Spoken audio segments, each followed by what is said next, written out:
사역이 일로 느껴지면 그것만큼 힘든 일이 없습니다. 왜냐하면 월요일부터 주일까지 계속 일한다는 생각이 들잖아요. 모세가 사역 때문에 너무 힘이 들고 마음이 어려울 때 하나님께 그만하고 싶다고 고백합니다. 그때 하나님께서 모세에게 그의 사역을 도와줄 수 있는 사람을 붙여주겠다고 말씀하시면서 모세가 그 길을 계속 갈 수 있게 해주셔요.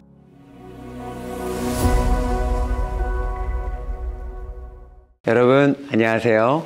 왜 안 물어봐요? 세 번째 시간입니다. 오늘은 사역에 관한 질문을 답해 드리려고 합니다. 사역은 해야 할까요? 네, 해야 합니다. 하나님께서 우리를 태초에 선택하시고 부르신 데는 분명한 이유가 있습니다. 바로 하나님께서 명하신 새로운 가치를 창출하기 위함이었습니다.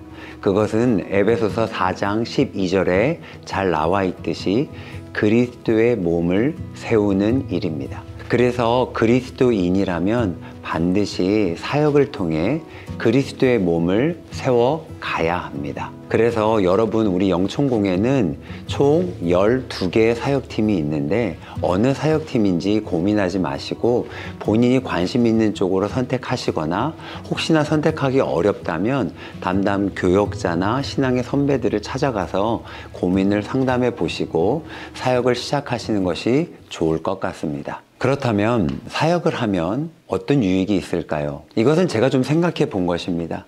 세 가지 정도의 유익이 있는데요. 첫 번째는 신앙의 성장과 성숙이 일어납니다. 우리 당회장 목사님께서 늘 강조하시듯이 신앙이 성장하려면 말씀과 기도, 섬김이 있어야 하는데 많은 분들이 말씀도 잘 읽고 기도도 열심히 하시지만 섬김의 자리에는 나오지 않으시려고 합니다.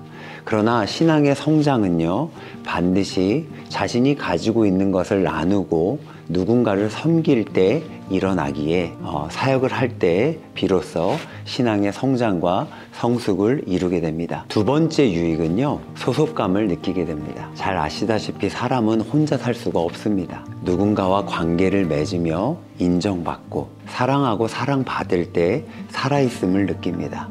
그래서 12개 사역팀 어디든 간에 들어가셔서 거기 속한 형제 자매들과 교제하시면서 소속감을 누리시면 본인한테도 좋은 선물을 주는 것입니다. 그리고 세 번째는요, 자기도 몰랐던 자기를 알게 됩니다. 사람은 자기를 잘 안다고 생각하지만 자기가 생각하지 못한 공간, 자기가 만나지 못했던 사람들과 비로소 만날 때에 내가 어떤 사람인지 경험하게 됩니다. 그리고 또 하나는 하나님께서 나에게 어떤 달란트를 주셨는지도 알게 되죠.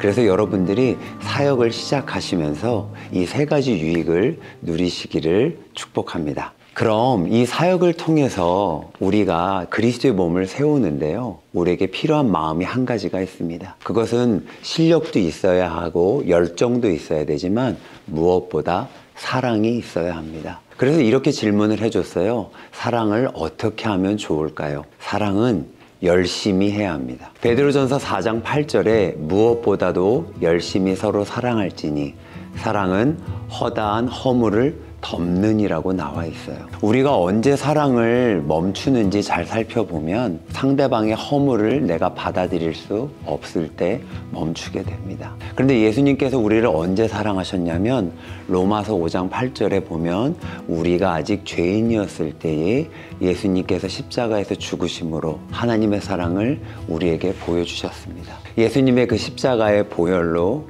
우리의 죄와 허물을 덮어주셨습니다. 그래서 여러분이 사역하면서 누군가의 허물과 눈에 거슬리는 모습을 보신다면 그것들을 다 십자가의 보혈에 넣으시고 기도하신다면 내가 생각하지 못했던 새로운 사랑을 다시 시작하실 수 있을 것입니다. 그래서 철학자 미셸 쉐르는 사랑을 이렇게 말했어요. 사랑은 배제를 배제한다.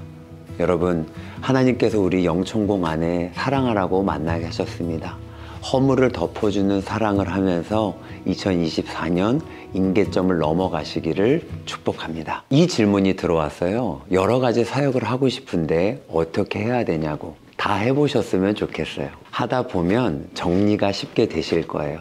내가 어떤 사역을 더 하고 싶은지 덜 하고 싶은지 한번 도전해 보시고 또 많이 교제하면서 알아가셨으면 좋겠습니다. 사역이 일로 느껴질 때는 어떻게 해야 할까요? 어떤 형제가 이 질문을 했는지 모르지만 그 형제에게 하나님의 위로가 있기를 기도합니다. 사역이 일로 느껴지면 그것만큼 힘든 일이 없습니다. 왜냐하면 월요일부터 주일까지 계속 일한다는 생각이 들잖아요. 그럼 왜 사역이 일로 느껴질까요? 첫 번째는 지친 거예요. 쉼이 필요하다는 신호입니다. 우리가 가지고 있는 에너지는 무한하지 않아요. 한계가 있습니다. 공부도 해야 되고, 알바도 해야 되고, 교회 일도 해야 되고, 사람도 만나야 되고, 연애를 한다면 연애도 해야 되고, 가족을 특별히 돌봐야 되는 우리 청년들이라면 그 부분도 감당해야 합니다. 언제 쉴 수 있을까요? 지쳐 있을 때 하나님께 기도하셨으면 좋겠어요. 모세가 사역 때문에 너무 힘이 들고 마음이 어려울 때 하나님께 그만하고 싶다고